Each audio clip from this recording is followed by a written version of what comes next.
Dito ay nagmaibataya kami upang malaman kung sino ang magiging taya sa luksong tinik.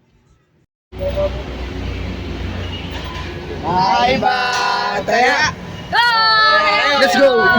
So yung dalawang player na nandyan sa nakaupo, sila yung taya. Tapos yung mga tumatalon, sila yung mga player. So yung kamay nila, yun yung nagsisilbing tinik. Tapos kapag yung player, tinamaan yung tinik, is ibig sabihin nun, out na sila sa laro. So habang hindi tinatamaan ng player yung mga tinik, ay tataas to ng tataas at pwede nang gamitin ng mga nakaupo o yung mga taya, yung talampakan nila upang tumaas lalo yung tinik.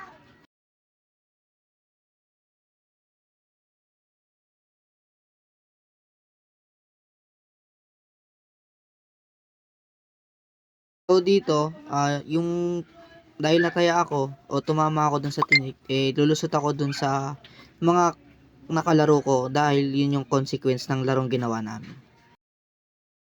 Itong laro namang ito ay tinatawag na shato. Composed ito ng dalawang manlalaro kung saan merong taya at merong isang papalo ng pamato gamit ang isang mahabang stick. Papaluin ng isang player ang pamato at kapag nasalo naman ito ng kalaban niya, ay out na siya sa laro. Ngunit kapag ang taya ay hindi nasalo ang pamato o yung maliit na kawayan, ay puproceed na ang laro doon sa round 2 kung saan ibababa ng isang player ang pamalo niya at susubukan tamaan ng taya ang pamatong ito.